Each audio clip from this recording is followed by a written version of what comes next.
En Radio Vivo Vivo lo habíamos adelantado, pero con muchísima anticipación. De hecho, antes de que se presentaran las excepciones preliminares por parte de Chile en el juicio con Bolivia, lo habíamos dicho, ojalá que no se presenten.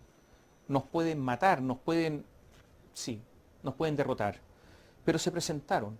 No es que nosotros tengamos una bola de cristal, que seamos demasiado inteligentes, no, no, nada de eso.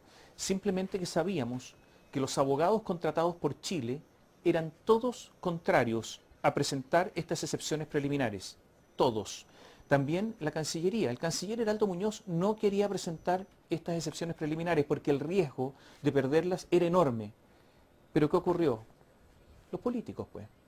Tomaron una decisión política, no una decisión jurídica. Fueron los políticos, fue la presidenta Michelle Bachelet con toda la oposición. Ustedes recordarán que antes de que se presentaran las excepciones, toda la oposición cacareaba pidiendo que se presentaran, que no era posible, que utilizáramos el recurso, con Sebastián Piñera incluso a la cabeza. Bueno, la presidenta les hizo caso y todos los políticos presentaron esta excepción y los abogados tuvieron que hacerlo. Por eso, el que se discuta ahora que los abogados hay que cambiarlos, que no son buenos, es un error, porque ellos no querían presentar esta acción judicial. Hay distintas formas de perder, pero la forma en que perdió Chile fue la peor de todas, fue una derrota gigantesca. Más allá del maquillaje, más allá de los intentos de tapar el sol con el dedo, más allá del camuflaje que se está tratando de hacer, más allá de las palabras que indican o que aconsejan los asesores comunicacionales, hay que decirlos con todas sus letras porque no hay que engañar a nadie. Fue una derrota gigantesca.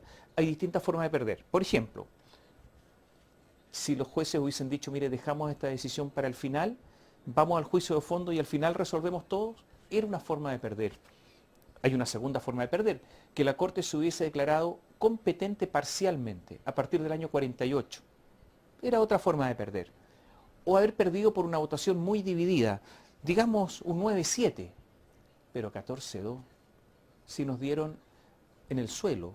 Miren, esos dos votos que teóricamente fueron de Chile, no fueron de Chile. Fueron dos jueces que querían posponer la decisión sobre la incompetencia para el final, para el fallo final. Por lo tanto, fue en realidad 16-0. Eso fue. Fue una derrota enorme, vergonzosa.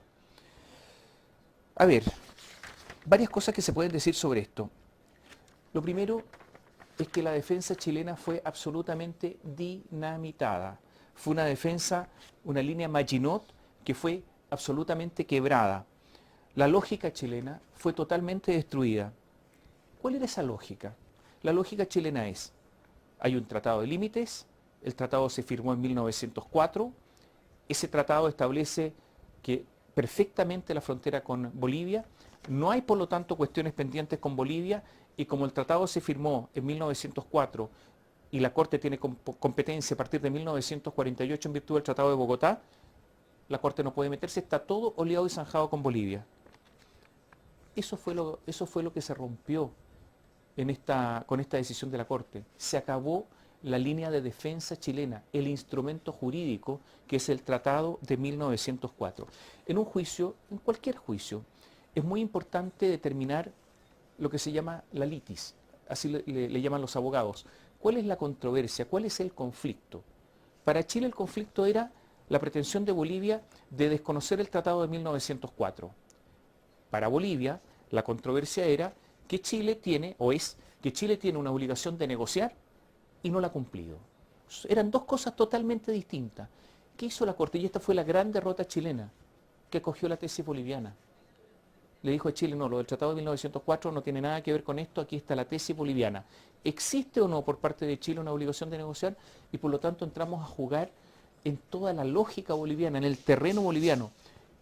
Por eso hay una gran derrota chilena, más allá de la contundencia de los votos. 14-2, o si usted lo prefiere, y yo diría, si uno es más honesto, 16-0. Chile entonces tendrá que cambiar de estrategia, totalmente. Entrar en la cabeza de los bolivianos para contrarrestar a los bolivianos. O sea, el juicio de ahora en adelante se desarrolla de acuerdo a la lógica boliviana. O sea, vamos a tener que convertirnos en historiadores, ver cada uno de los actos, revisar cuáles fueron todas las declaraciones, todo lo que quería Bolivia. Y tendremos que decir que ese acto ese acuerdo diplomático o esa declaración de un representante no constituyen una práctica diplomática entre los dos países. Insisto, Chile tendrá que cambiar su cabeza. Posiblemente todos los borradores que ya se habían hecho para contestar la memoria boliviana, o sea, la demanda boliviana, haya que tirarlos a la basura. No sirven, dan lo mismo, porque el asunto ahora cambió. Fíjense que en 1895, en 1920, en 1923, en 1926, en 1950, en 1953, en 1975, en 1961, los 3 puntos bajo el gobierno, perdón, los 13 puntos, uno de ellos que es el sexto bajo el primer gobierno de Michelle Bachelet, hay una saga, estoy refiriéndome en términos gruesos, hay una saga de antecedentes que esgrime Bolivia para decir Chile permanentemente ofreció negociar, incluso hizo proposiciones, fue Chile el que habló de soberanía en el mar para Bolivia, etc. Todo esto habrá que decir sí, pero no tienen ningún valor jurídico. El asunto se pone cuesta arriba. Eso es lo que ocurre, muy cuesta arriba. Habrá que examinar toda la documentación que ha esgrimido Perú. Por ejemplo, en 1950, el canciller chileno Horacio Walker dijo, en un documento oficial, Chile está llano a entrar formalmente a una negociación directa destinada a buscar la fórmula que pueda hacer posible dar a Bolivia una salida propia y soberana al Océano Pacífico, 1950. Hay muchos de estos actos y Bolivia va a preguntarse y le va a preguntar a la Corte cuáles son las consecuencias jurídicas de los actos unilaterales de los estados. Eso es lo que va a preguntarse y la discusión va a ser una discusión dura. Habrá que entrar entonces en esa lógica, ver cuándo se extingue, por ejemplo, un ofrecimiento. ¿Cuándo se extingue un ofrecimiento? ¿Cuáles son las formas de extinguir un ofrecimiento? ¿Hay algunos ofrecimientos que están todavía vigentes o se extinguieron? Se entra en esa lógica. Bolivia, además, hay jurisprudencia en que la Corte ha obligado a negociar. Hay un caso de Francia con Australia, Francia con Nueva Zelanda, España, Canadá. O sea, los bolivianos no están planteando una cosa loca que nunca se ha discutido en los tribunales. No, se ha discutido y en algunos casos la Corte ha dicho que sí, que hay obligación de negociar. ¿El juicio está perdido? No, el juicio no está perdido en absoluto. Pero habrá que ganar en este escenario. Ustedes habrán escuchado a muchos representantes del gobierno chileno, especialmente al agente Bulnes, decir que los puntos 33 y 36 benefician a Chile. Yo no soy partícipe de esa tesis. Yo creo que no benefician a Chile, tampoco a Bolivia, pero sacar algunas cuentas alegres de algunas partes del fallo a mí me parece que constituye un error. Lo que ha dicho la Corte primero, que no están resolviendo el fondo del tema, lo dice en el punto 36, así que no hay que alegrarse del asunto, simplemente en esta etapa no lo están resolviendo. Y en el punto 33 dice que no pueden, en el caso de que exista una obligación de negociar, predeterminar el resultado de esa negociación. Si bien eso es verdad, Bolivia lo que está pidiendo es una negociación para una salida soberana al mar, que se negocie de buena fe y de manera pronta y formal para obtener ese resultado. Imagínense que la Corte finalmente acoge la demanda boliviana en definitiva y Bolivia se va a sentar con los brazos cruzados a esperar la proposición chilena de una salida soberana al mar. Entonces, claro que nos puede colocar en un problema enorme. Habrá entonces que ver qué va a ocurrir con todo esto, principalmente porque esta es la segunda derrota ante la misma Corte, porque con Perú perdimos. Dos hechos provocaron gran escozor en Chile. La sentencia o este fallo comienza con una contextualización histórica y dice dos cosas que no gustaron nada. Uno, que Bolivia nació a la vía independiente en 1825 con una costa de centenares de kilómetros. La historiografía chilena dice que Bolivia nació sin mar. Dos, que Chile declaró la guerra a Bolivia. Y la verdad es que Bolivia declaró la guerra a Chile previa invasión de Chile al puerto de Antofagasta. Todo esto evidentemente que molestó porque da lugar a que los jueces suponen un acto de injusticia por parte de Chile, que Chile es el agresor, que hay un contexto, que hay una víctima y un victimario que sería nuestro país. Hay cosas que no ayudan, evidentemente. Hay declaraciones destempladas, evidentemente. Por ejemplo, el expresidente Ricardo Lagos empezó a agitar un mapa. Y en este mapa estaba Bolivia, pero una Bolivia donde se establecía, estaba marcado todos los territorios que ha perdido con Brasil, con Argentina, etcétera, y dice, bueno, pues si han perdido con tantos países, resulta que ¿por qué vienen a reclamarle a Chile?